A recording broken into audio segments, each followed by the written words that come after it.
work this time?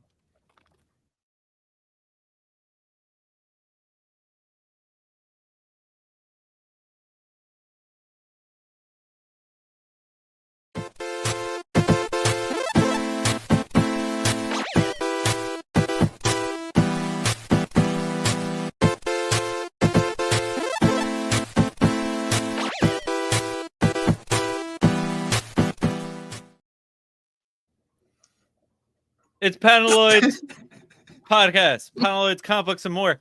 Guys, I'm here. I just opened up a package. I don't know what it is. I didn't proof check this or do anything properly. Don't show your address. So we're just Don't show your address. Welcome. We have Kyle, we have Dimitri, and we have Core, aka Core Comics on TikTok. Yeah. I don't know what I got. I forgot about this package. I just found it 2 minutes ago. Oh, Wrong We got Wonder Woman number 12. Apparently I ordered this. I didn't know think they I had a did. Stitch variant. X-Men Stitch cover variant. Why did I say I needed that at any point? This is not even show and tell. Ultimate Spider-Man number 21. Why is this? Oh, okay. Oh yeah, that Okay, makes Ultimate sense. That Hawkeye was number great. 1. This would have Good been book, relevant good book. like 3 weeks ago. Stephanie Phillips. Yeah. That's Spider-Man. 4 issues ago. This feels like an old package that should never. Like, why did it? No, Why it does. why am I just getting to this? I don't know. Okay. Why are we well, just thanks, getting guys. to it at the beginning of the live stream before the intros? We're Right? here. I don't know. We're here, guys. We're here. Welcome to Panaloids, Comic Books, and more. It's all of us. Tonight we're diving into the biggest comic book headlines, the latest rumors, and everything hitting shelves this week, from the must-read books to the surprises you might have missed. With that, let's get into it. It's New Comic Book Day. DCKO number 5. Yeah? Banger? What are we thinking? Kyle, I know you have a lot of notes. I have a lot of notes, and some of them are very negative, if I'm being honest. Oh, Interesting. Okay, I can So- see where it gets negative, but yeah, get into it. Yep. You want me to start with the negativity? You want to just work our way yeah, up? please. You have to. I feel like. Yeah, get all the negativity out of the way, because we got some positivity for you. So I don't know why I was surprised. Once again, we're cheating. We're just cheating. We're just there's no rules. There's no rules to the game. We just cheat. There were never rules. That's the best part about it. And the shrug off of like Lex winning. Spoiler. The shrug off of him winning. And then he didn't even fight. It was just like, "Shh, get out of the way. I'm the King Omega."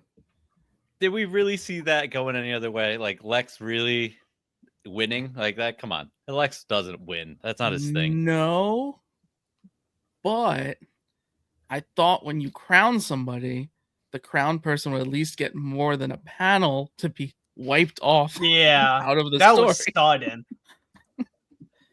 But again, I don't know why I was surprised. It's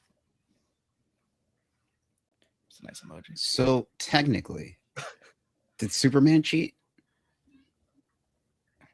I think so. He got thrown into cheating. Like it wasn't Right. like he died. Oh, from the time trapper. Yeah. And Yeah. they were like, Doomsday comes in and was like, hey, no, you're not dying. I'm going to die in your place instead. You're not going to see me anymore. I'm going bye-bye forever. Which I like that panel where, actually, 2 things. I never knew Doomsday became this wise little Yeah, time you should have traveling read more of Justice League Unlimited, not just picked up where you thought Okay. it sounded cool. Was it before So- that too, or no? Yeah, before that. It was like Yeah, it before was- that, Okay. before that. Yeah. But they 'Cause kind that's of where I recapped a learned little it bit. from. But Yeah. yeah, Yeah, Which they good on them. retconned him a lot. They made him the Watcher basically, and Keeper of Time. yep. But what was cool was when he did give all his power to Superman, you saw all the different Doomsdays throughout the different years all go into Superman as alpha energy, they're calling it, which was cool. Let me I stop guess. you there for my second negative comment. Not a fan of calling it alpha energy. Not good connotation. Alpha energy. yeah. It just makes me think of like you know, not a great pleasant crowd to be around. Like put some wolves in their Instagram stories, you know. Yeah. Hmm. Okay. Could have came up with a I- better okay. name. That's all I'm saying. Yeah. So he gets giant. They fight over time, which was a cool concept. At a time and all place. Like they were like all places at once, all in time, forever. Other than during the Big Bang, where Superman's like, no, I'm taking all this power and I'm hitting you with that. And then I guess he decides what Superman does, not shape the world around him, but give himself to the world that already existed. Kind of, right? Like he brings back all the people, all Batman, everybody, and everyone's kind of just looking for where Superman went all these years. Lois is playing game night really lonely. It's a lonely night. It's really actually kind of sad. That was the saddest panel in the whole thing. It was Yes. like Bruce Wayne and Wonder Woman visiting her, and she's like, "You guys don't have to do this." It's like, no, we want to be here for game night. We want to be here for you. But yeah, I didn't mind it. Kyle, really, you hated everything. I like the setups. I liked how they set up a bunch of things for the future. The setups Let's talk are about everything. I mean, the fight was great. The way I interpreted it is slightly different than you did. I kind of took it as every hit Superman got in was towards Utopia, and every hit that Darkseid got in was towards bad place, right? So the hits back and forth is like balance the world is how I took it at first. But then he Okay, cheated I like again that. and resurrected everybody and didn't just win. And instead of making a perfect world for everybody, he just put things almost back to the way it was. Yeah, Because the end, the epilogue, hinted at quite a few things, but he even said like what will come out of me spewing this alpha energy all over the place. And I took that as let's just blast Joe Rogan podcast for the whole world to hear and let's influence a new world. so you Horrible had name. Horrible. so you had Superman Prime is now the Superman of Earth, right? We knew it was coming. Cyborg activating the Heart Protocol. Booster Gold is back. He's not being fine. taken over anymore. He's just doing Booster Gold stuff. Mr. Terrific is tracking Superman, and then Barry sensing something bigger versus Darkseid. So that's a lot. But what I liked really is the fact that the Damian world, where Damian becomes Batman and has a kid, that still exists, and they're still trying to figure out what to do with that box that he left them. So I'm very interested to see what happens with that, and I hope we get some sort of like a few books out of that universe. Like that needs to happen. We need them again. Night Fight was too good. I think that's just a Yeah. nod at like whether they do something with it or not, that it still exists, rather than, well, yeah, they helped. They're gone now though. Because that'd be bleak, especially after they gave us like everything all the Batman fans were like wanting to be like, yeah, but that doesn't exist anymore. If those three Batmen come back, that would be so awesome. We're also looking it's three of at them, right? I think. we're also looking at a absolute crisis potentially. Yes. Oh, mean, not that's potentially. true. Yeah. They ended it with So, that. Absolute whatever that crisis means. event. And basically it wasn't an ending. Darkseid was No. just like, yeah, you guys It's fought in the open-ended, tournament, but I've been making the other realities fight this whole time. Absolute's just feeding me Omega energy. And I don't know how they're going to do a crisis in the Absolute universe and not Right. have it crossover with anything. Do Maybe you think maybe they just run back to fighting with Absolute, or there's something more creative? Because that's kind of what it felt like it was leaning toward with like all the different ones. Unless he's just talking about the energy, like you're saying. yeah, like that would be my thought of like we did almost like what they pulled in like Mortal Kombat, right? They pull all different characters. Yep. Could they do one internal now and just all the realities clash in some other crisis event, or is it just Absolute I think that's trying what it to has save be. their universe? Like they just realize like, hey, we're not the main universe, we're a spin-off. we don't want to go away, and they just are finding a way, or they're fighting Darkseid privately, just like their own little issue to Yeah. save their own universe. That's probably what it will be, somewhat. Right? Like Absolute versus Earth 2, Absolute versus, well, we saw something like the Crime Syndicate, but like different. Yes, for sure. Yep. Yeah. Incursions. Well, they can't call it that. Mm. I can't call it that, but incursions. It's pretty much Crisis. We have crises happening. Crisis Anomaly. There you go. Ooh. That's it. Yeah. No, I think Absolute Universe is definitely a key to something. It's interesting though, because if you follow any of the Absolute, none of this is even remotely touched at all. They might have talked about Omega Energy at the very beginning, first issue of something, maybe. Other than that, it hasn't even happened at all. So I don't know. That might be I for don't the know best. what they're doing. Yeah, maybe. Oh, yeah, definitely. maybe. Because you've got like the Absolute Universe, and then you got like future stuff with the Absolute Universe, almost like all this Crisis stuff. But then you have Superman becoming like a god being, which I think is overdue for his character. Yeah. I'm interested to see where they go with that. Kinda right. Who else are we missing? My thought with Superman, like going off of like this mystery task he needs to complete, is whatever energy he has left, I think he's gonna try and make Krypton. Like just Bring I it like back. that. like just make a Krypton, yeah. Huh. Because like he said how he pictured his utopia before he gave the energy to the rest to revive everybody. Like he took a glimpse at it before just making a normal world, not a perfect world. He didn't say he gave up all the energy. He very well could go and do something somewhere else. Mm.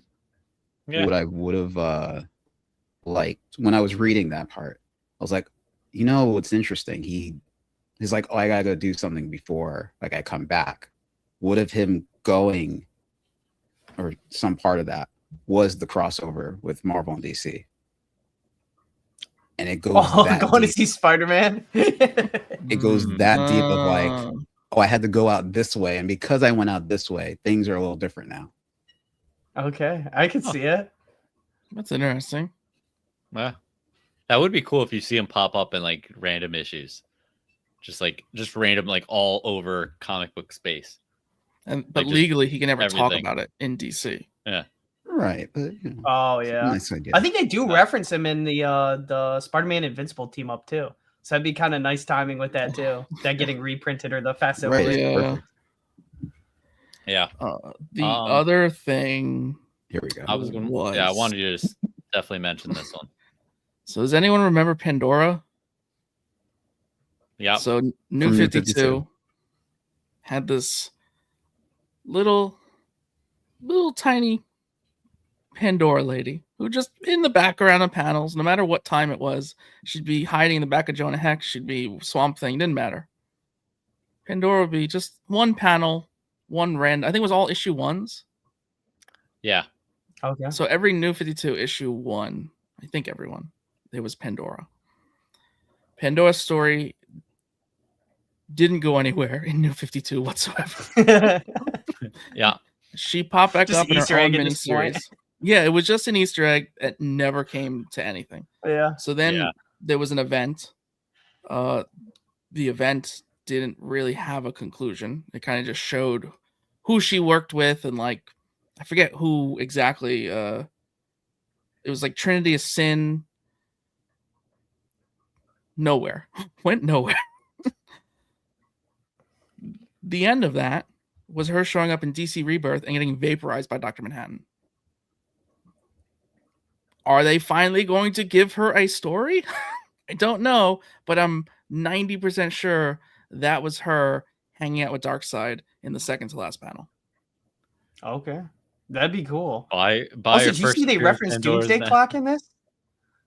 They did. Right, It was which- like in the editor's note. I really was like, that's early kind on. of cool.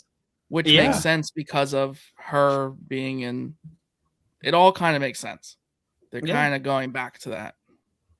Yeah. So we'll see.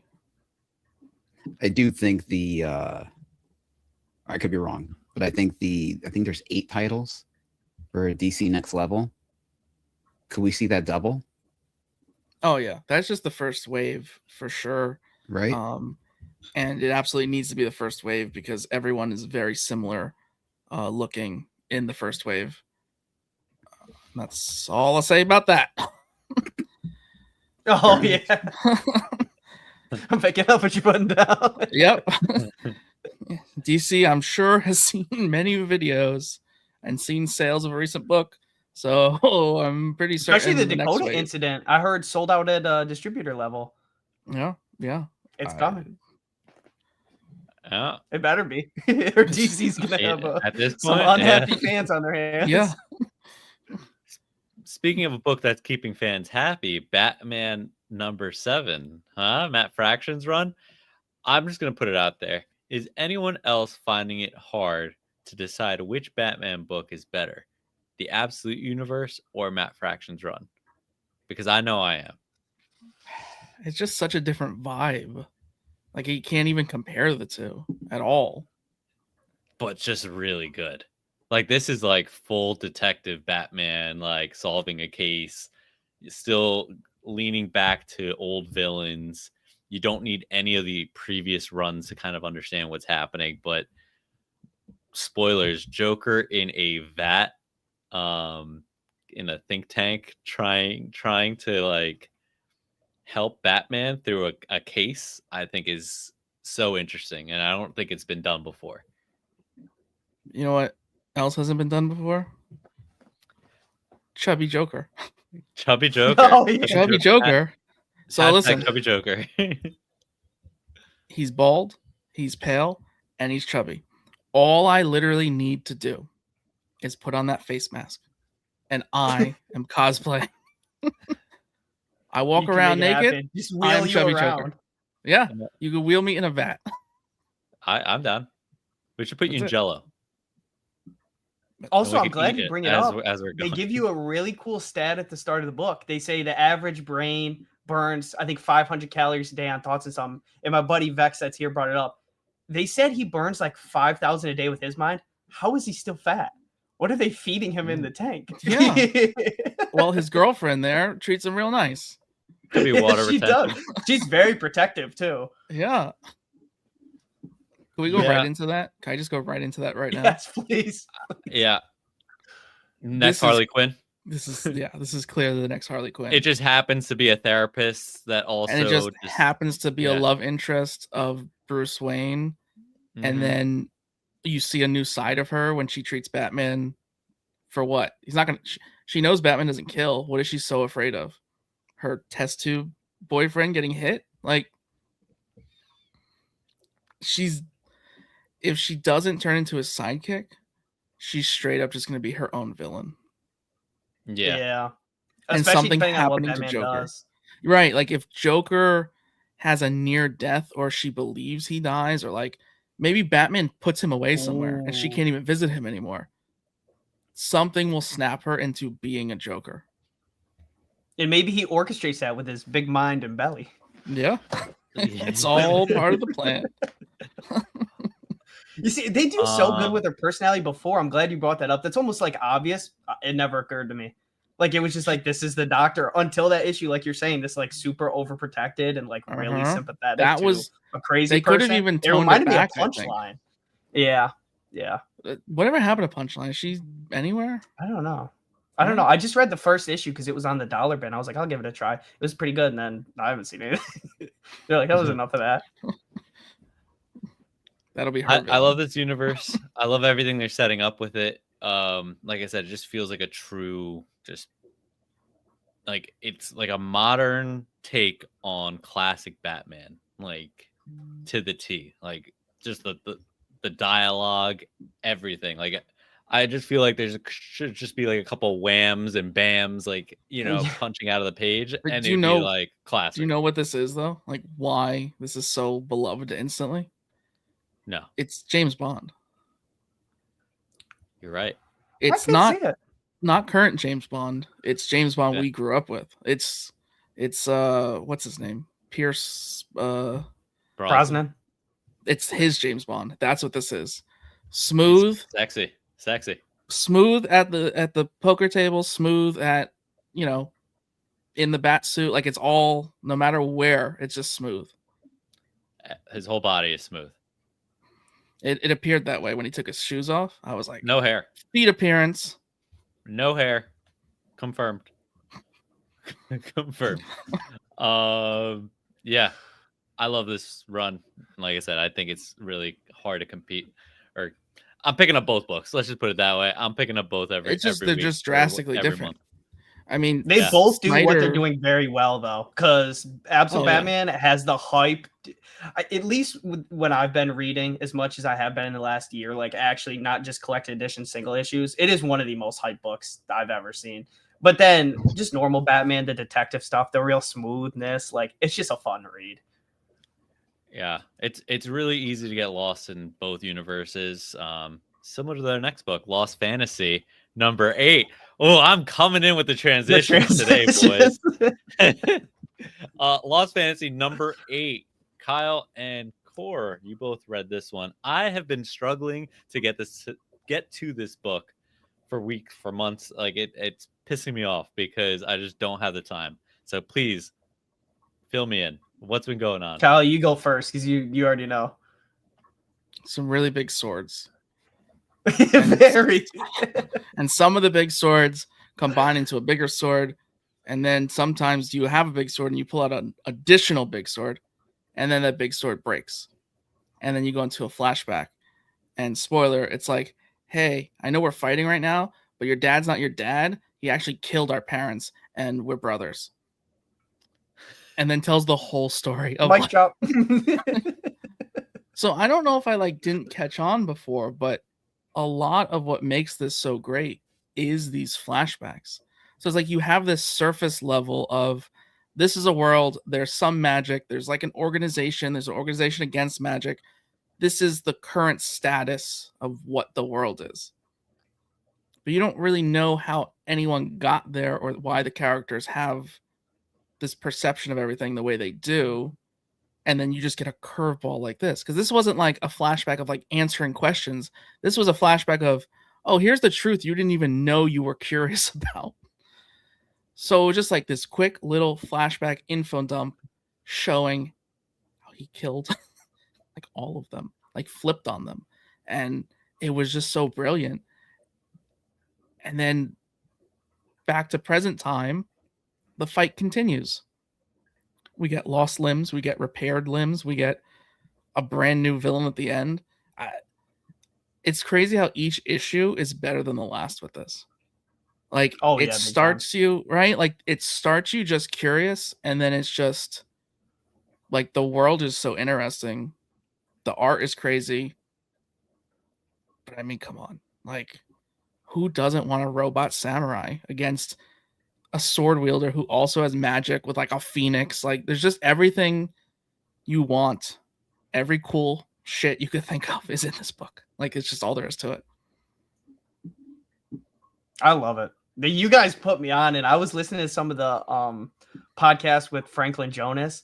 Had no idea he was into comics until you guys, and that's like one of those treasures. You see like a celebrity, and you're like, oh my gosh, they're just like us, obviously. But it's like that's so cool. They're into the same thing.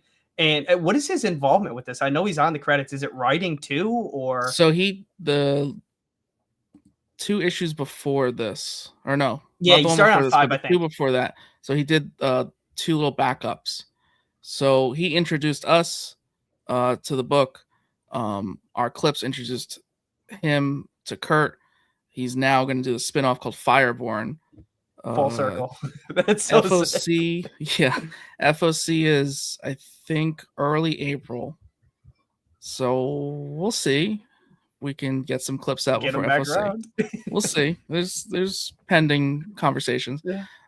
Good. But yeah, no, the backups were with Franklin co-writing were very cool. Like dragon armor and yeah, it's gonna be amazing. it's gonna be a big #1, And let's just say it was already going to be a big number one, and the timing is very ideal. Oh, just around Yeah. like spring and summer. Oh, big time. Yeah. The image It- renaissance that is happening. Oh, that too. Yeah. it yeah. is just- like you're it is- saying though, every issue is getting better. I think I'm only up to 6. So I think technically Okay. starting 7. I'm gonna read it tonight anyways. I'm excited about it. But like legit, they have a monologue in it, and I wrote it down. It is so good. Am I able to say it, or is there any copyright things? No, you can say it, yeah. We're Okay, good. okay.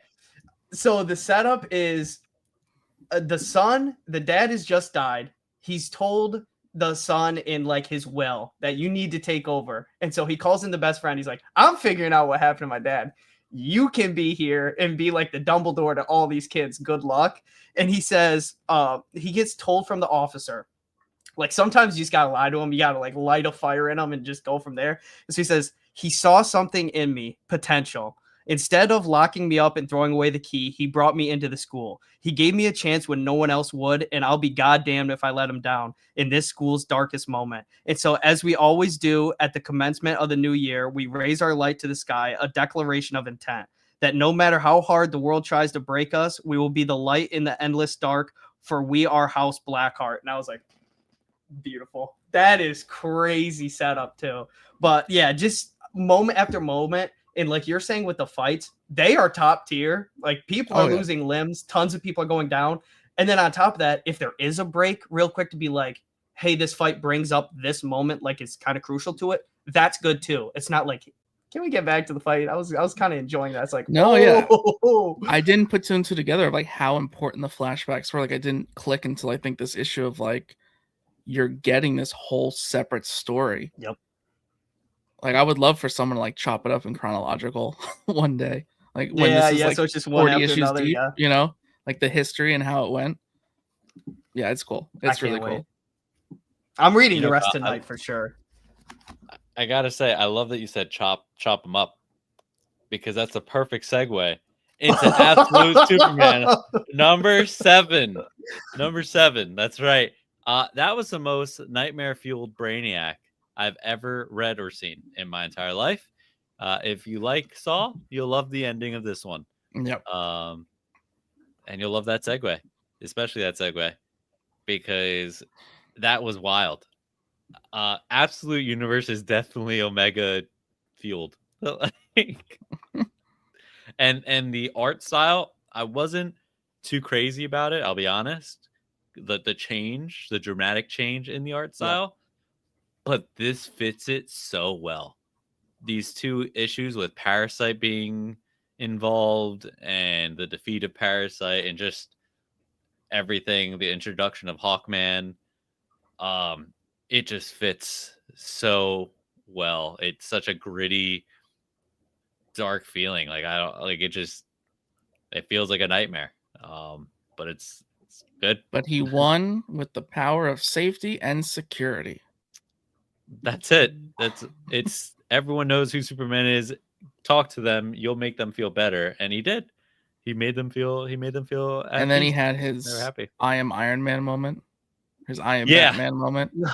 Yeah, he definitely Is had it- that moment. Like it was a little bit under his breath, but it's like, okay, that's the start of something. Like it's Yeah, and Carter goes, "What'd you say?" Like, yeah. Why are you mumbling?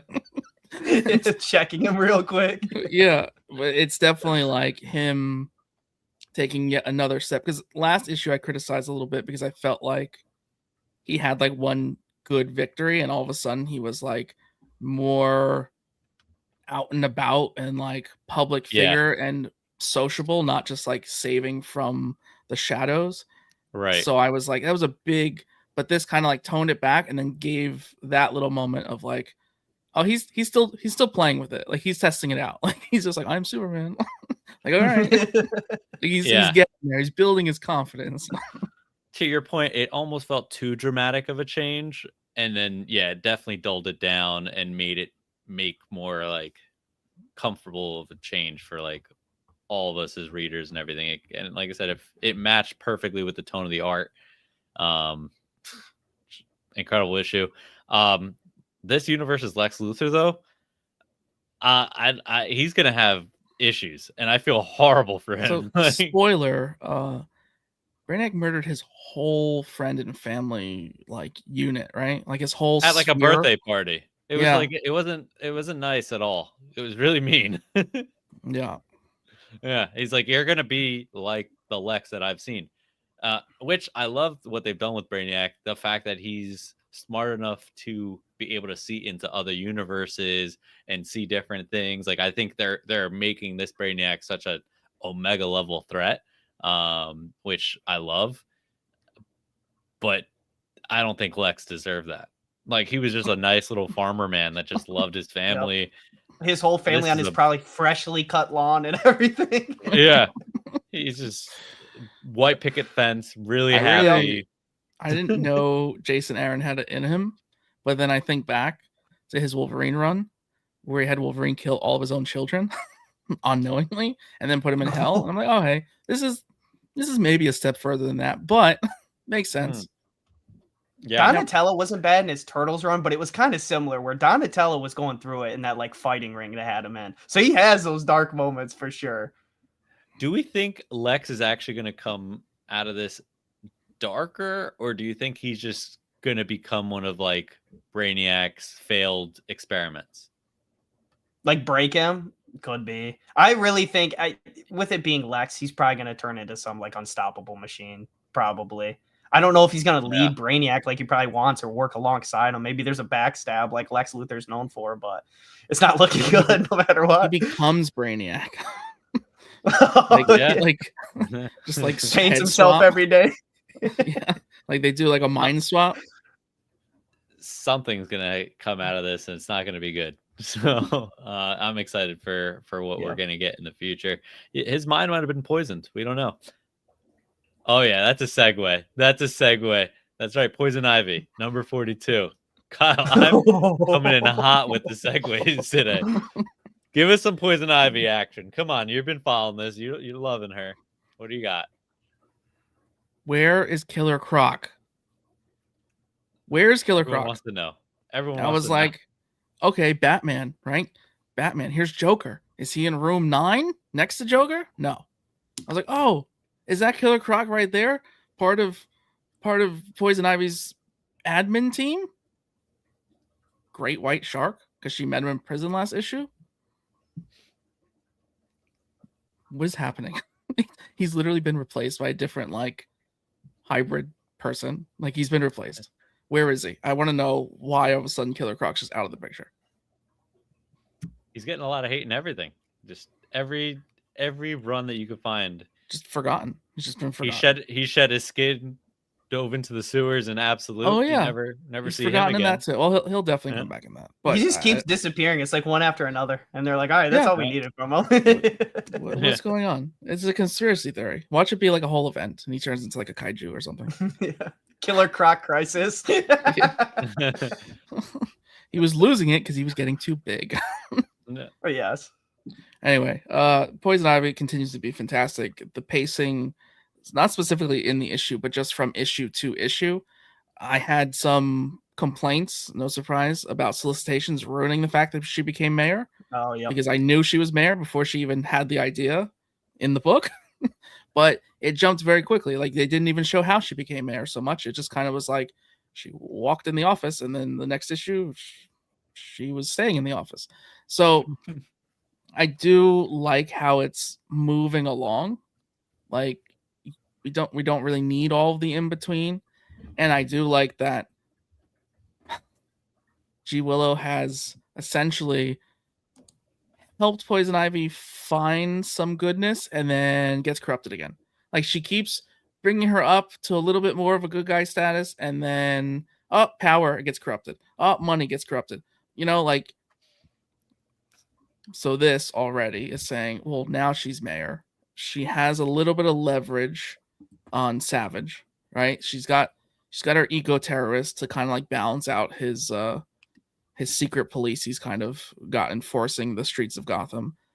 So it's kind of like a little bit, I don't want to say she has the upper hand, but it's appearing she has the upper hand in controlling Gotham right now, which is, it's very cool for the concept of Batman is excellent.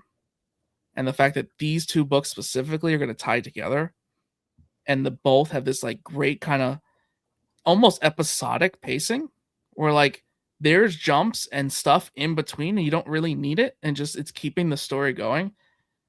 So something cool should come out of this, and I'm very curious to see how the crossover happens and if it's an event or just bounces back and forth. But yeah, her as mayor is cool, and like the all green like pantsuit with the vest, like everything's done so well, just so well. And I still don't know what that little floating blue thing is, but Corey, you read this issue too? Yeah. No, but I am very interested to get into it because of Kyle specifically. Like, it does sound really good. And I like the idea that it had like basically a confirmed ending, and they're like, it's doing well. Why would you stop? And the writer's Yeah. like, all right, we'll figure something out. I'm telling you, it's been so consistent, and we've gone not necessarily through major status quo changes, but from like road trip arc to like hiding in the woods arc to like acquiring a cult, like to fighting the green to eating someone from the green to now that's popping back up as an issue. It's crazy that a Batman villain as such a Poison Ivy can have this deep of lore just from this one run. And she's had a whole bunch of other mini series and like power changes and power ups and connections to the green, but like there's so much lore coming out of this book. Like so many things have happened. Like yes, I understand it's like issue 40 something, but even so, like there's so much out of this book. It's crazy still how she's like impressive. spiraled into. It's crazy how she's like spiraled into this character, like compared to what she was. That was Oh too my obvious. Lord. Perfect Speaking segue.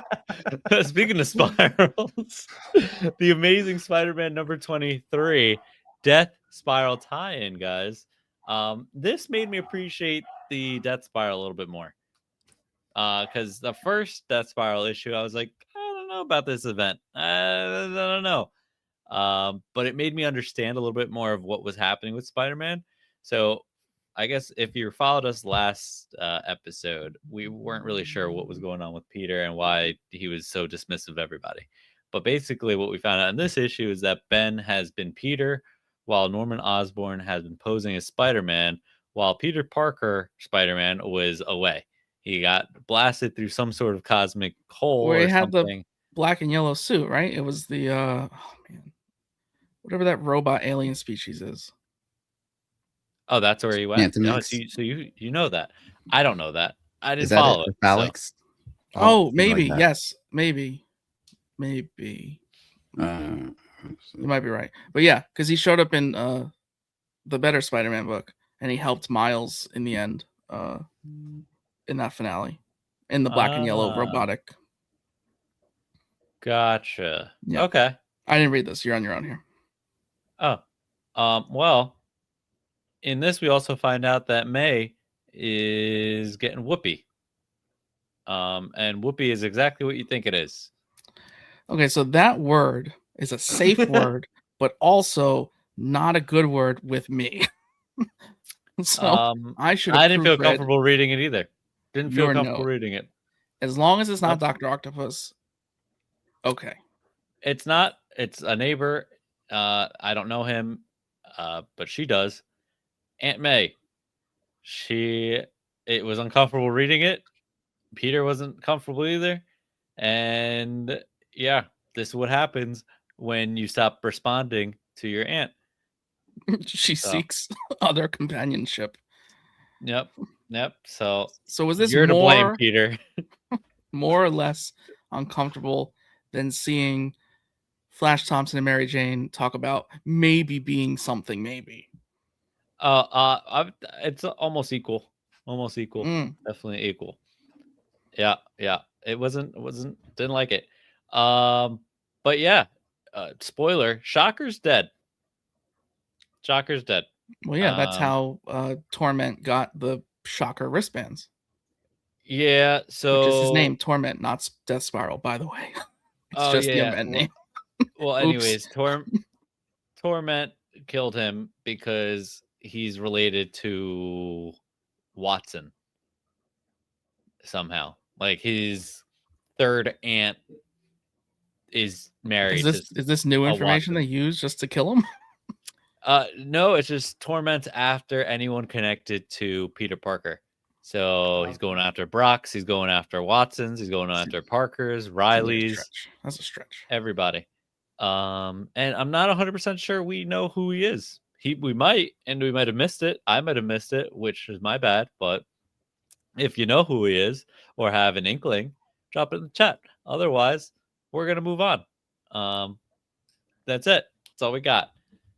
The next book with no segue whatsoever is X-Men Annual #1, which is our friend Ryan Segman's book. So I like to say that because I think if I say it enough, he'll admit it. So He won't admit it. I've tried.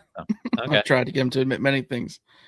I completely read this in Ryan's voice, by the way. So it's funny that you said absolutely. that. Absolutely. Yeah. He wrote himself the same way he speaks. Like it was crazy how perfect it was. Like he knew his own mannerisms. I mean, I guess he would, but it was just And the fact that he wore Crocs. Yeah. I now know when Ryan Stegman is home by himself working, not thinking about me, but maybe thinking about me, he's sitting there in Crocs, just like me. Anytime he's been on here, he's probably been in Crocs. I didn't know. Now I know. Yeah, you never see him waist down. Now we know. So, yeah, it was Easter cool. It was a egg. cool. Oh, yeah. So the first pages open up with the effect of Phoenix is like, something's happening and it's happening right here. Like, great. Like, get us right into it. That's what I want. Like, don't explain why it's happening. Just make it happen. He did. Yeah. He made it happen. Sky, everything just rips open and a monster. It's an annual. Just give me some crazy shit and let's move on. But the art, the way they did this, I mean, he said it was going to be cool in the way that the art jumped back and forth to like who was doing what. But just getting raw pencils in a fully colored book, like it was so different and it worked so well. Yeah. And then when they cut to the Creationist, who I swear the first page they showed him, I was like, is that supposed to be Donny Cates? Like, is that supposed to be? Are they model?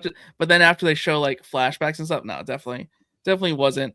But like his name was Bobby. I was like, Bobby, Donnie. Like at first I was like, I think he's poking at Donny Cates, but he wasn't. It's got to be someone they know that they're definitely poking at.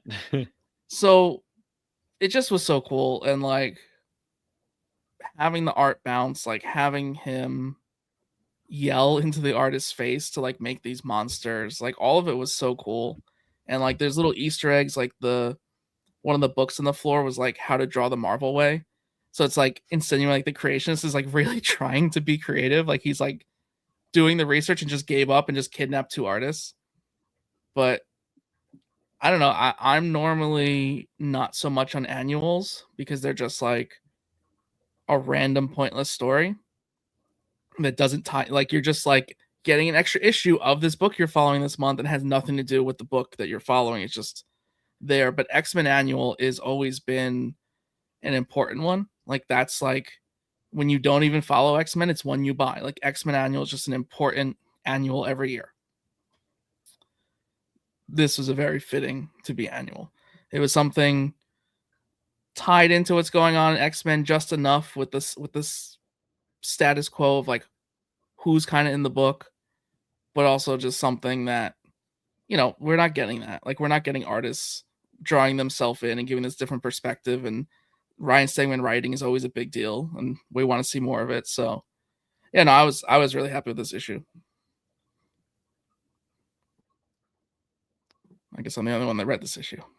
No, I did too. I was really happy with it. What was cool is people talk about comic books, getting into them, like how daunting it is.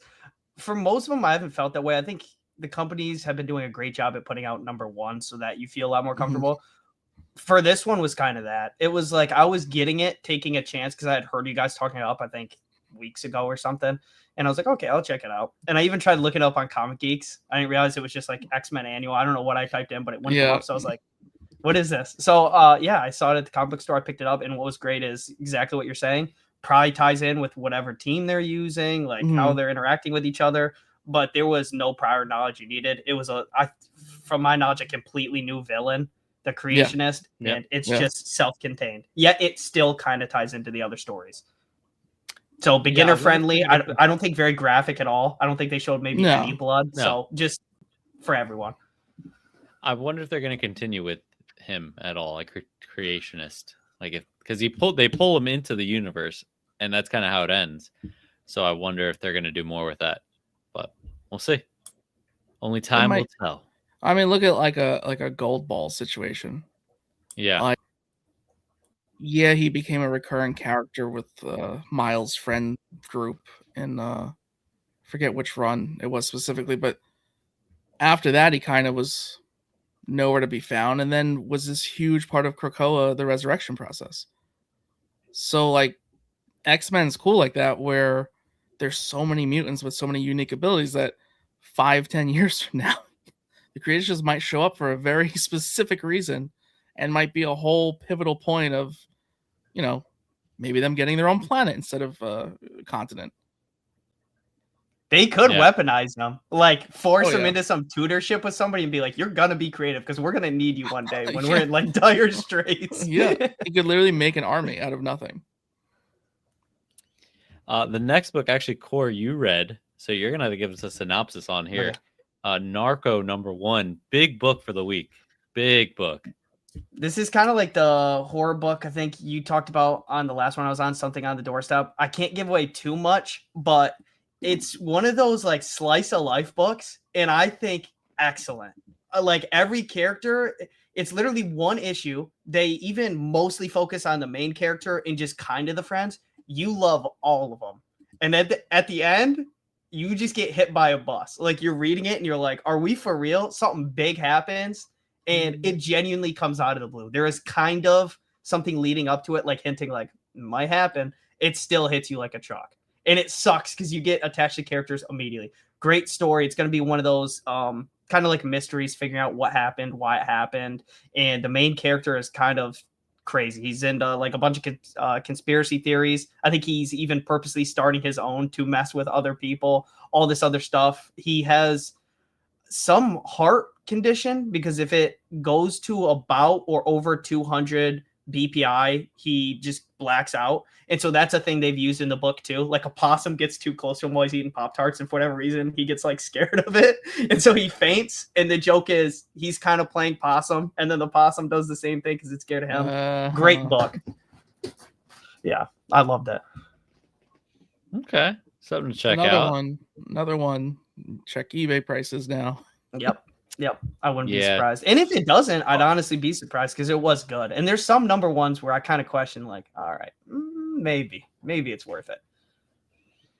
Yeah, there's a lot of big books dropping right now. So like you said, Kyle, the comic book Renaissance. I think it's like an independent creator-owned Renaissance that we're entering again. And when Image did it last time, other smaller companies do follow with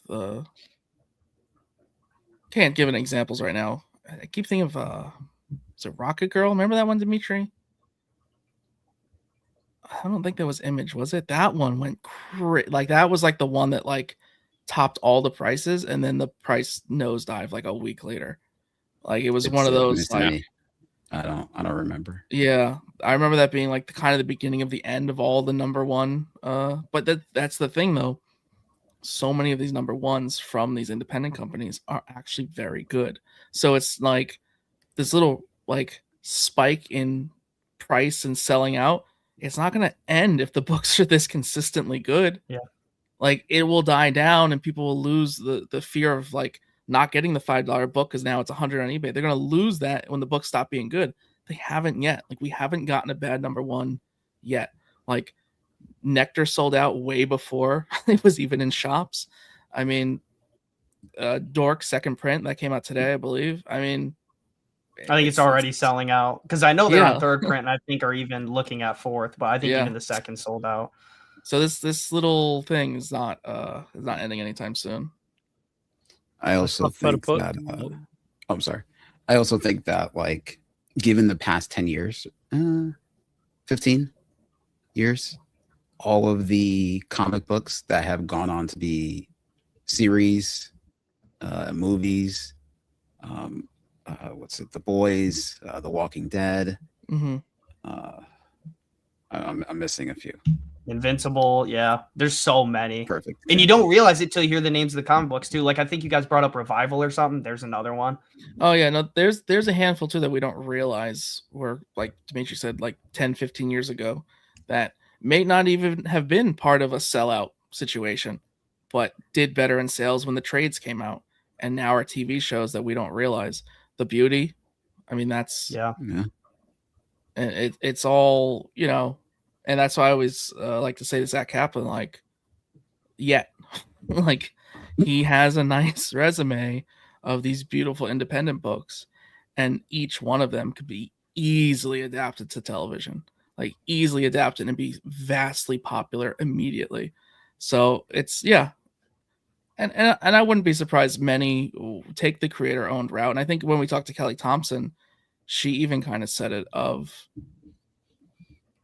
her creator owned. She wished she could do more of it, but if it's not turning into something more than a book, then she can't necessarily do more of it. Like, she will go and do more if it gets picked up. Right. But financially, you stick to the big two, What and works. then right, like if the creator owns get some interest, then you go back and then you write more, so the second season has something. So there's, you know, there's a lot more to it that we don't think about. But yeah, I wouldn't be surprised 10 years from now, you know, when Panaloids is being run by someone else, In the that we're talking like, words of, oh, remember when that sold out and now it's a TV show? yeah. In the words of Greg Capullo, I love Scott, but I'm trying to get paid. It's paraphrasing, but like, yeah, Yeah. like he Yeah. wants the money. Mm-hmm. Yeah, but hey, Add more into his house. yeah, crown molding's fantastic in his house. We shouldn't know that. Speaking about a book that I have no segue for, Batgirl number 17. Core and Dimitri, you both read this one, I think. So I've liked this book. This is the start of a new arc. I think this might be this would have to be the last arc, because Barbara Gordon's book comes out in May. That being said, they finished up what they finished up. They're now back in Gotham. The three of them, the brother and the friend. I'm forgetting the friend's name, to be honest. It's kind of messed up that I am, because her character is interesting. But there's like supernatural stuff going on that I'm not loving, with like her blood, and like it's just it's not that fun for me. Art's still great, story still, you know, it's still steady, but I'm not, I don't know. It's bittersweet, because I feel like this is like the natural order of things because it's ending. What do you think? I'm just a little bit behind. I think I'm in the teens for what number I'm on. And I think like you said prior in some of the older episodes, like it's really good. So that's why I'd be worried if it teetered. I think for me, they go to wherever that like hidden place is. And for me, it kind of slowed down. Yes, Samsara. And it kind of teetered a little bit there, but it constantly has like really cool elements, like the Buried. Is that what they call them? Or what are the people? Yeah. They're great. And it kind of reminded me almost of like anime, having almost like this clan, and they all have their own things that they're special, almost like a One Piece team or something. Like that was really cool. They're all really interesting, and they all do their own stuff. And then we got the brother, I think the Jade Tiger. And then like you're saying, I can't remember either. There's the friend that I think is kind of like iffy at the start. I think was even trying to kill them. And then it switches around. I can't wait for that. Yeah, it's been a great series so far. And the art is genuinely great. I just I wish they can have two Batgirl books coexist. Yeah. So to give this more time. But if it's teetering towards the end, I think I just have to accept it as like, I got the great part. maybe because like it's supernatural to the point where they're going to like a spirit world. That's kind of how it ends. Spoiler. Okay. It's ending with them going to a spirit world. And I'm like, you're back in Gotham. Like, I want you. The book has the all end stamp on it. I want you interacting with like everyone. Like there's a little like scene in Batman #7 on one of the panels. I'm like, give me more of that. Give me more of like what's going on in modern day Gotham. But otherwise, great book, great art, great everything. So are they doing Batgirl, Barbara Gordon, and then Batwoman? Is it Catherine Kane at the same time or no? Because what's the one I think in March, the black and red outfit? That's Batwoman. Yeah. So they're doing Batwoman and Batgirl, but they can't have two Batgirls. Right. Right. Yeah. And yeah. I don't Which understand is- that. I get There's it. a but- lot of complaints online that this Batgirl series is, I hate to use the word canceled because sometimes it's planned and they still use the word canceled, but All right. there's a lot of Yeah. upset. And to me, the Barbara Gordon one does not appear interesting. My opinion. I'm not I haven't interested seen in it. that. The Batwoman one looks great, but I haven't seen anything about it. Yeah. She's like in jail. So like, Yeah. couldn't you do both? Oh, Yeah. They're different enough. Like you can see just by the design Right. of the character or the art, but they're always like, people get confused. It's like, I don't think so. We can have all these Supermen and all these Spider-Men. Why can I have two Batgirl books going on at the same time? I would read both. That's the best part. You would think they'd be like, oh, it's easy money. We can have two of basically the same character going. And they always preach in comics like coexisting. And they're like, but two comics, nah, we can't do that. I just don't like this. There needs to be one. I think we've, as fans, have outgrown that and shown that we will support both books. But what are you gonna do? I mean, Batman has Batman. Yeah, I was gonna say that's a Absolute great. Batman. Right. Detective Comics. Probably another Batman and Green Arrow. Yeah, Batman and Robin. The one I was talking about when we brought up Batman and Robin, I think Batman and Robin year 1 was the Mark Waid one. You guys were talking about the PKJ. There was like two Batman and Robins going on, I think, at similar times, but they just pick and choose. They're really weird about it. We'll talk about offline why they pick and choose the way they pick and choose. Yep. Yes, we will. Speaking of Batman Static Beyond. Number 1. You're like 5 Kyle, for 7 or something. This is great. Yeah, not you bad. read this one. Speaking of a ton of Batman titles, No ton of Batman. listen, you love Batman Beyond, so I don't think you're complaining about this title at all. So I will say I do wish we this got was complaints. just There's complaints. this was just named Static Beyond. Because I'm sorry, Batman Beyond, Terry McGinnis is just a supporting character. Static is the star here. He is the main character. You didn't need to put Batman Beyond's name in the title. You could have just stole his Beyond word, right? Could have just Sounds done cooler that. anyways. Right? Just Static Beyond, and he could have been the side character he is. So this one was probably the strongest and best issue yet. So this is issue 4.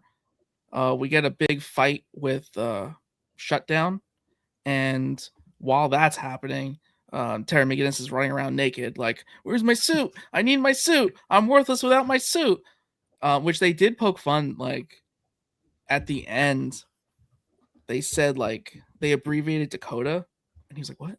Like what's DK?" And they were, I forget who it was, but they were like, "You're supposed to be a detective. Like you can't figure out it's abbreviating Dakota." And like they're poking fun. They're like, Terry's not detective. Like he's just a kid with a high-powered suit with Batman in his ear, which is why it's so lovable. Anyway, he's trying to get a suit, and Ebon makes a cameo, and more than a cameo, a classic Static kind of villain. Kind of, I don't know what I would compare him to, but almost like a just greater good kind of thing. Like maybe a Magneto in a sense, where it's like, I mean, if some people gotta go to get this done, then they gotta go, like that kind of attitude. So he helps Terry get his suit, and you find out he was just trying to get Q juice, like a little sample of it, which will help repair the situation that's been going on in this book of like sustainable energy. Kind of has some side effects that might be like spice from Dune. Like it's the spice. Like it kind of could give you all-knowing being powers, maybe. I think this is the best issue. I think we really ramped up to this. If at any point you were like, oh, I don't know, this issue seals. I Sick. think reading it bundled might even be highly recommended. Like reading this all in one shot, because the build up pays off now, and getting to that build up, especially if you're not like a big Static fan, you might not be as into it. But the amount of cool suits we got, Static gets a new suit, so it's very reminiscent of like his classic suit, but it's like a little supercharged, like it like has a little bit of a enhancement to it. So overall, I'm really into this. I'm into this issue now. Like this is a very strong, let's say, tally mark of where's our Static ongoing. So is Like- this a limited series? Yeah, I think it's 6 issues. Oh, okay. Oh, that stinks, then. If the fourth, Think- I mean, maybe it'll go out with a bang, though. So I think it's guess. 6. I can't recall exactly, but yeah, I mean, we had Static show up in The Kids Are All Right for the Yep. DC fight. Was it like Fight Month or whatever? Then the end of Dakota, we get like this like powerful panel, like full page of like him picking up his suit again. So between that and this, if they're not giving us an ongoing in the next wave of this Yeah, it's happening. very pale wave that DC is giving us, if he's not in the next wave, there giving might be us- some boycotting. We might have to do some boycotting to send a message that we need our Static. They're definitely giving us this big window of like opportunity where like they're going to give us new stories and everything for Static, because they've given us a future Static and they've given us a Static picking up his suit, like you said. Let's fill in everything else now. So I hope. So we'll see. Shadows of Maul, though. I didn't know there was a new show coming out until I read this book. So if you haven't read this, it almost feels like a space cop type of scenario where you got a bunch of space cops trying to solve some sort of whatever's happening. They're going to bars. They're doing like the normal detective work that a space cop would do, I guess. And then you have Maul kind of appear at the end. But I guess it's a perfect segue into the show coming out. I had no idea that this was a prequel to that, but that's coming out in April 6th on Disney Plus. So that'll be following Darth Maul after the Clone Wars as he rebuilds his criminal empire on a planet untouched by the Empire, seeking revenge and potentially taking on a delusioned Jedi Padawan as an apprentice. So it's going to be created by Dave Filoni, and you're going to have Sam Witwer as Maul. So it's going to be between the Clone Wars and Rebels, and it's that same type of art style too. So I looked at kind of the trailer. It looks sick. So I'm excited for this show. You get a chance to read it, Core? I did. It was really straightforward and fun. I was kind of worried for a second it was gonna be like the Kenobi show where it's like, where's Darth Vader? Like, are we just doing a bunch of like background stuff? But right at the end they show Maul. The only part I was confused on is they have like a scene they set up, and it's the 3 people that have been, I guess, forced alongside the main detective guy, and then the robot too. Was it the 3 people were like trying to secretly kill him, or the robots secretly taking people out from the sideline? Because something happens, and I was just kind of confused. I was thrown off by that too. I was a little confused. I don't know if I know enough background behind this to speak confidently on it, but I will say I like the dynamic of the robot and the cop. Yeah, like a they're great. Little duo. It's like, do you need help? So- No, buzz off. And then he's getting beat up. He's like, Yeah. you better get in here now. Yeah. So I don't is know this- who's up to anything there. Is this like canon to the show, setting up the show, parallel Yeah. to the show? They put Prequel on to the the cover. show. They were advertising, prelude to the show. And it was Yeah. great advertising because, like Pierre, I was like, I think I heard about this a while ago. Forgot it was a thing. So okay, like I'll check out the show. Interesting. Yeah, completely forgot the show is coming out. So great start to that. So I'm definitely more interested in the show now. I'll say that much.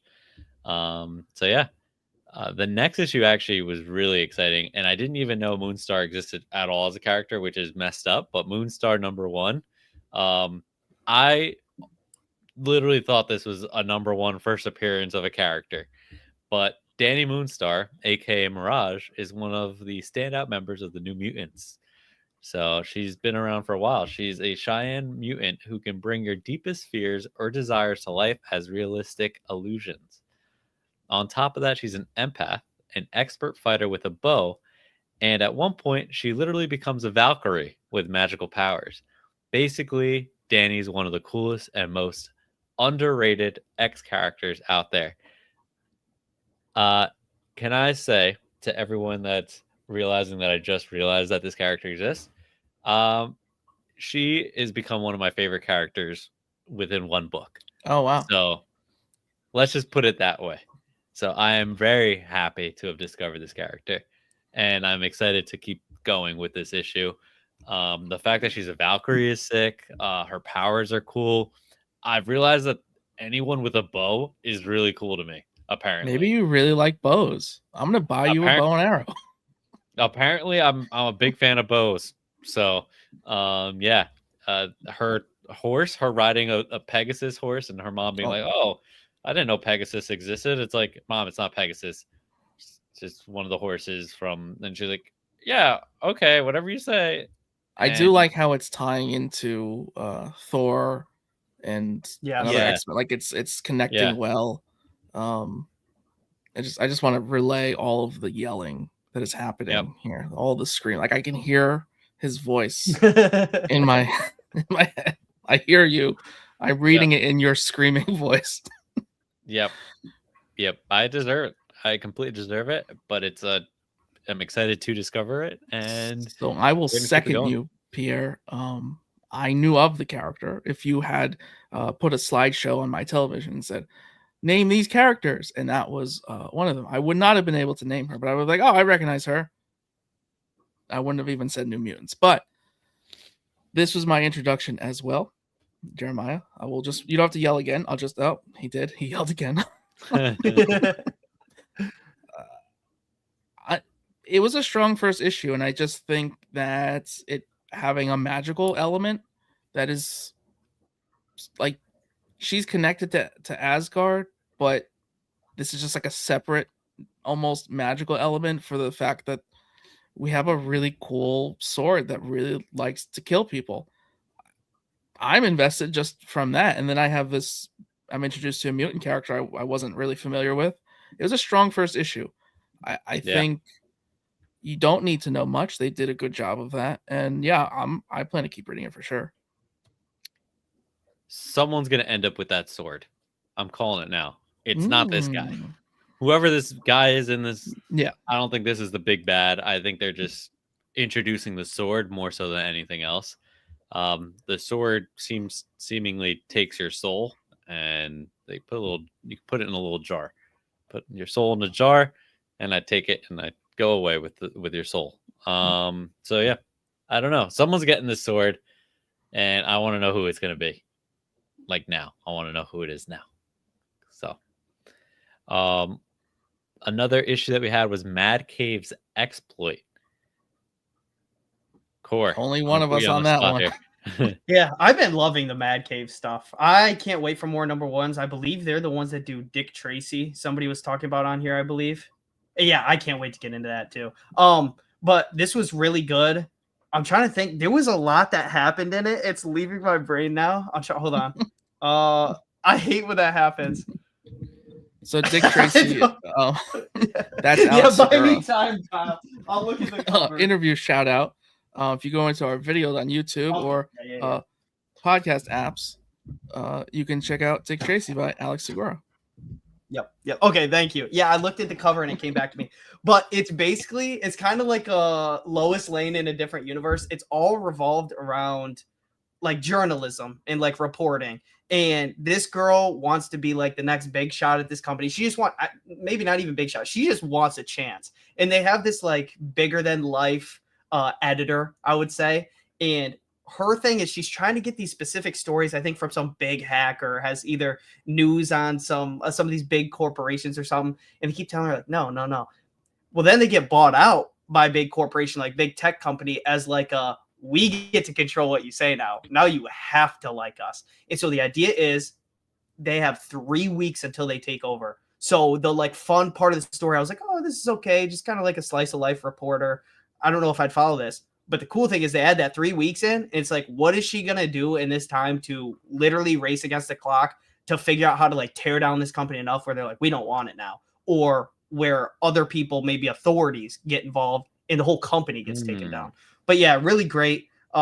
Some fun like side characters in this too. I can't wait to see where it goes. And the like editor or whatever, the owner of the company, hilarious. Like she excuses herself for a second. She comes back into the room. She's like, "Fuck!" And everyone's like, "What? What happened?" And it's the news of her having to eventually step down and the big tech company taking over. So everybody's like, "Yeah, that kind of makes sense." Yeah, great. I loved it. Really cool cover too. Mad Cave's on a roll lately. Mad Cave's on a roll. Kyle, you had a preview that you read. Yeah, I mean, I read a lot of DC kind today. Of discussed a little bit. Yeah, they kept telling me about Batwoman, so I read the preview pages, and here we are. That's exactly where I stopped. Yeah, I said, "Oh, preview." Close the page. So this is Rucka on Batwoman. I always loved the New 52 Batwoman. I feel like New 52, I have such like a pedestal I put that on. It's like the golden age for me, at least. But this kind of reminded me of that. It's definitely new reader friendly from the first few pages. Quickly introduces you to her sister, who not really all there. But the interesting part is the sister mentions like Darkseid, like being part of Darkseid, like waiting for his arrival, like typical cult kind of thing. So it's like, oh, so the aftermath of DCKO is seeping into this new wave that we're about to get. So that was very nice to see. Just full circle to end New Comic Book Day segment. DCKO number 5 definitely is going to give us a lot from everywhere. Now, are they going to put Pandora in every new issue one? I don't think so. But we'll see. We'll see. Kyle, you have a nice new segment here. Top 5 FOC. So here's some behind the scenes for everybody. This new segment has a very important thing within each line here, and that is the names of the creators. I don't want to say names when I say some of us can't say names of creators. I've attempted to give Pierre the easier of the few, but if any of us, Pierre, happen to make a massive mistake, Pierre, let's repeat the name in a normal tone. Some behind the scenes for everybody. Repeat the name in a normal tone, not like a ha ha ha. Here's the try for the 5th time. Let's just do our best. So when somebody, me obviously, edits it, it sounds coherent. I'm with you, and I'm here for it, and I'm gonna do it right the first time. So all right. No need to go crazy. So top with that, 5 Pierre, FOC. now see, I spoke over you. You have to start over. But it's core. Core is first. Top 5 okay. FOC. Top 5 FOC, Kyle. Okay, first up we have the Northerner, the Dead America Conclusion, and that's from Image Comics. And then from Ghost Machine, we have Geiger, issue number 23 by Jeff Johns, Gary Frank, and Brad Anderson, with a FOC of March 16th. So get your stuff in. Tried to giggle there, and I saw you, but you caught yourself. You did a good job. See this? I can cut. For the live viewers, it's all fun and games. For my clip, it's not fun. It's not fun. We went over Pierce, the one that messes it up, and I was like, God, don't let it be me. That's why I had you go first. To set you up. All right. The butterfly infestation spreads in Vault Comics, Nectar number 2. by Jeremy Robinson, Anna Paulo Martello, Francesco Francini, and Steve Cannon. FOC 316. That was good. Okay. That was good. That was, I'm almost past the point of just salt and pepper in my food. that was incredible. Yeah, that was a I- culture joke. 'Cause I'm I'm so Sorry. impressed. I'm gonna get us flagged. Here's my turn. Let's do it right. This is for Jeremiah, a big one for him. Alien Books Valiant Beyond, Tales of the Shadow Man, Legacy. What did I say? I didn't say that wrong. Stop. What's that? What do you mean? I said it exactly the way. Well, what was that? Like, how do you mess up the words? Not even the name. Shadow Man. I don't know what I'm saying wrong here. A big one for Jeremiah, Alien Books Valiant Beyond, Tales of the Shadow Man, Legacy of Leroy #1 by AJ Ampado and Sergio Monjes. Not to be- FOC 316. It's FOC again. Actually, are all the FOCs 316? Why are we repeating it over and over? Whose idea All was of it to them keep are. repeating All it? of them are They're all 316. That was 316. All right, whatever. We got FOC 316, baby. Let's do it. Test your nerves with Boom Studios. Hello Body Horror. I'm gonna do that again. I don't like how I did it. Can I do it again? I'm gonna do it again. Take 2. Test your nerves with Boom Studios. Hello Body Horror. #1 by Mark Bouchard and Ree Hickman. FOC 316. 316, baby. New arc and new jumping on point. Mad Caves, Dick Tracy, #16 by Michael Moresi, Alex Segura, Geraldo Borges, and Mark Engelert. Mark Engelert. FOC Englert. 316. Englert. I don't know what to tell you. Spanish was my first language. This is all I got. All right. Mark Engelert. That's what you get. You're lucky I'm not rolling the R's. That's all you get. FOC 316. That's it. That's FOCs, baby. All right. We New good? segment going You happy well. with that one? All right. Somehow second attempt was worse than the first attempt. We got back issues. And All that's right, just the 3 of us, not Core, because he's still young. He's actually okay. My back literally hurts right now. So, I'll keep this moving because it is late and it's Corey's bedtime. Haha, another you're so much Oh, younger than no. us joke. oh, no. I've been catching up on Black Cat simply off of G. Willow Wilson is the one writing it. I saw a clip. I put it in the TikTok story. I can't remember the creator, but it was like 5 things when getting into comics. And one of the points, which I thought was very wonderful, follow creators, not the characters. And it's like, yeah, if you really like Batman, there's 9 Batman books for you. But if you notice the one Batman book stands out amongst the other 9 Batman books, look at the person's name who wrote it. So I thought that was a really good point, and that's basically because I didn't think Black Cat needed an ongoing, but she got one, and it's fun. And the one thing I wanted to note that threw me off, which I didn't know either artist's name, but we had an artist shift. It's crazy. Like the tone of the book is like very playful and light and almost has like a cartoony kind of vibe where like she actually breaks the fourth wall like at points, and someone says like, yeah.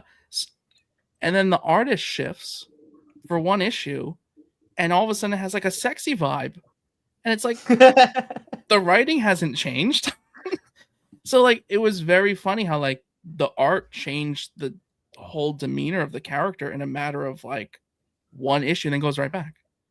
And I was like, I don't know which one I like now. Now I'm confused. Black Cat likes to what was the word? What was the word, Pierre, you said before that I didn't like? May.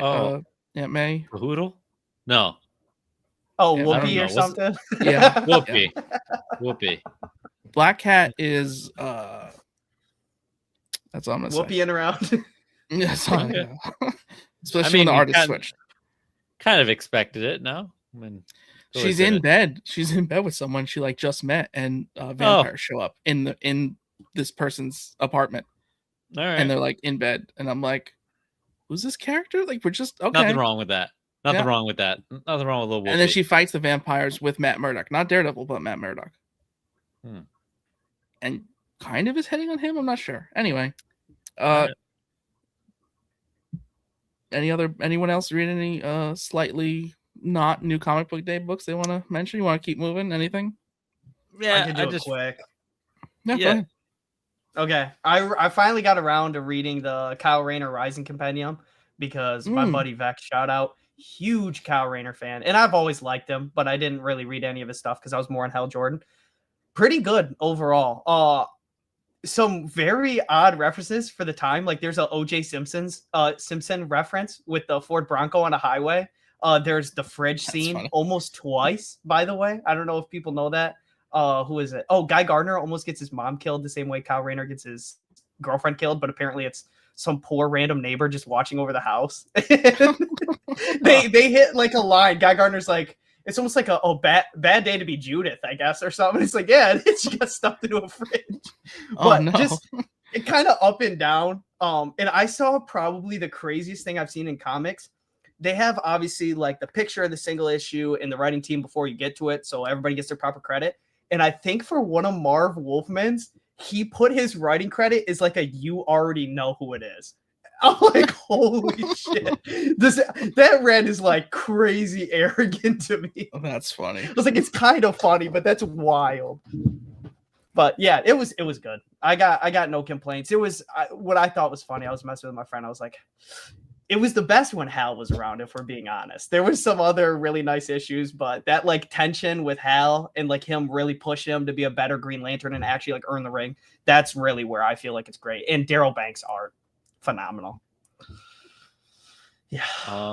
I think if Jeremiah was here, he would agree with Marv Wolfman just being that guy that you already know who he is. So, because when I mentioned that I didn't know who he was, Jeremiah yelled at me.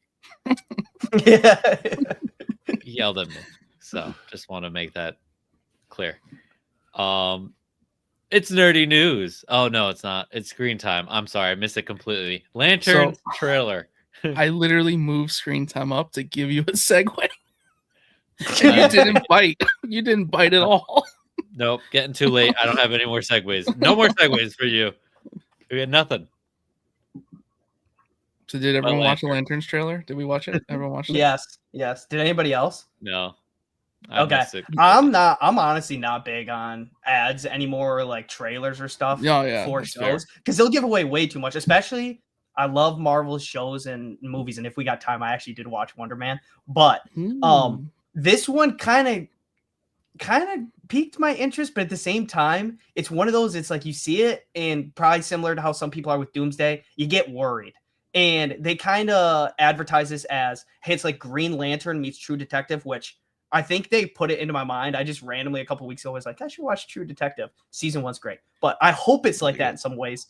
But there's also elements where I'm scared. Like Hal seems really old, but he seems like he could play a fun, like old, testy mentor, almost like kind of like a drill sergeant in some ways. There's some really great, like in the teaser, they show John is talking to him like, we've been training for 2 months and yet we've not really done anything.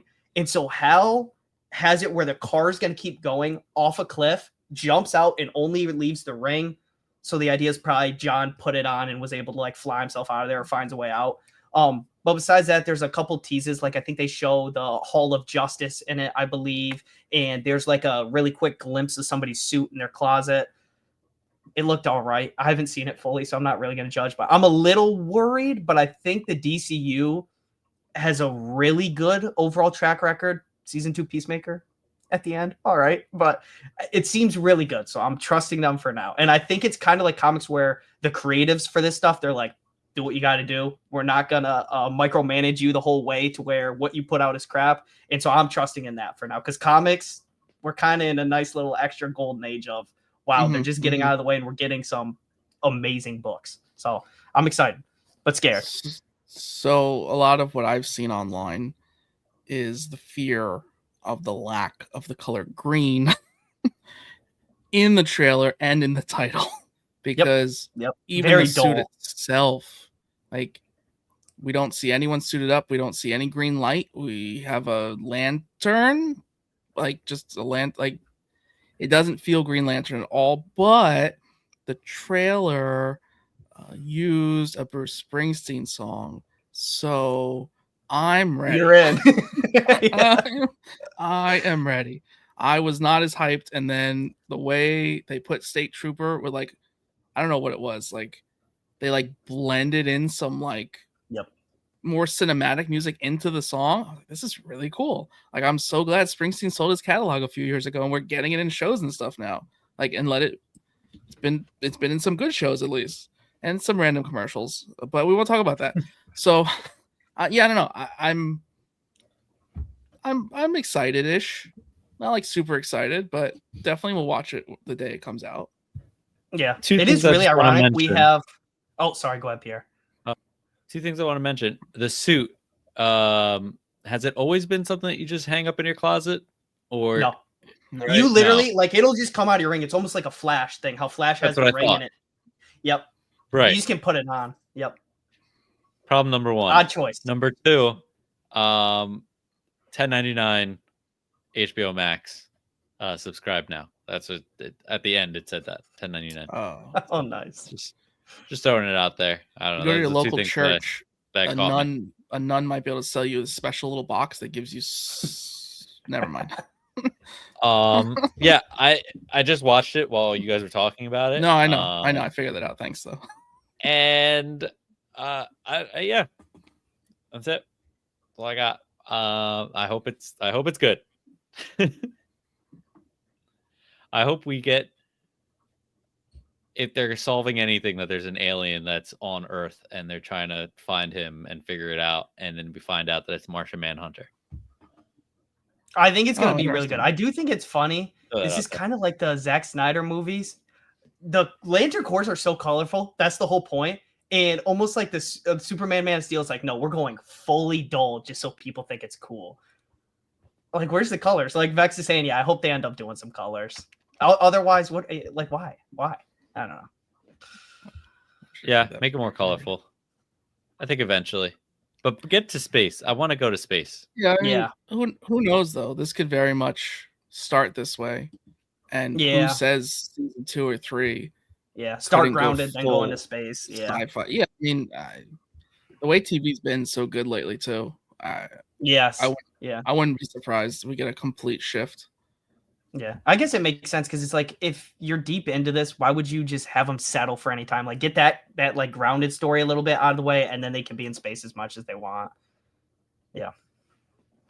All right, so we got some nerdy news, guys. Nerdy news. Furaha, Storm's daughter, makes her debut in Storm Earth's Mightiest Mutant #4 in shops May 6th. We're talking first appearance. We're talking buy it now. Yeah, full spec book. Seal it. FOC's up, obviously. Comes out May 6th. There's no Yep. information on this character. The origin is even said to be not revealed at all. Maybe a hint in this issue. You're gonna want this book. Yeah, I would think definitely it's gonna be I would definitely grab it. They're setting up potential new team books, I would say. So I wouldn't be surprised in a few years this character is somebody big and on a team. Yeah, I'm calling I would it grab now. it up too because it's free comic book day, right? If people come into comic book Oh. shops to try that out and they see that #1, they might be trying to snatch it, even if they don't know about it. So if there's any FOC to really try, it's this one, like pre-order.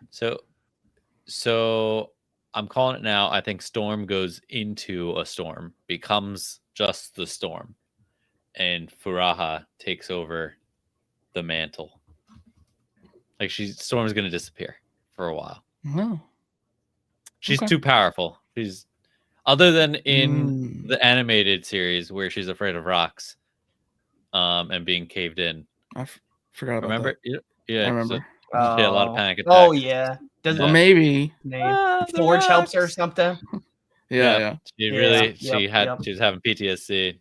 Spiraling off of your theory, she loses her powers. Mhm. She's training her daughter, which she doesn't even know where she came from, right? She Gives didn't, her the didn't spark. remember.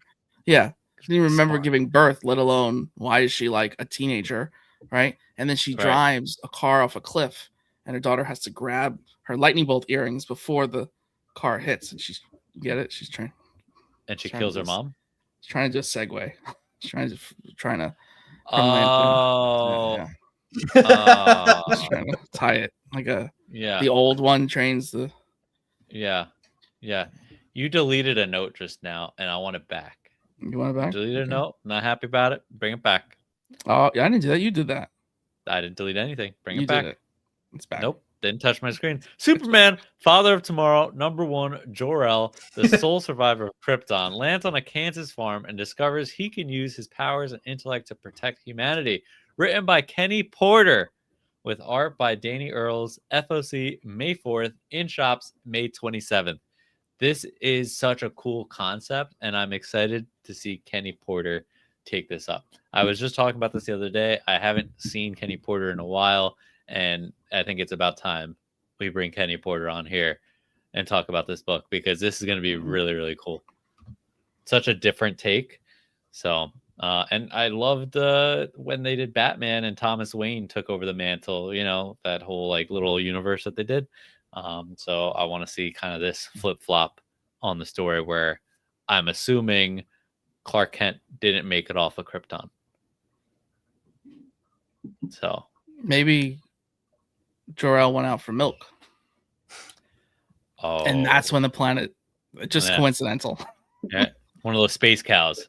and he Sort didn't of get those, to bring oh him. no, when he gets back Yeah, yeah, moments. Yeah, yeah. He was trying to Took get the too escape long, pod as you brought up, right? back home. You couldn't do it. Yep, yep. All right. Well, I know, Kyle, you want to talk about the Big Show card show. Big Show I don't card want show. to. I don't want to talk about this. So we had a local card show in a mall. I went when it opened. Pierre did not.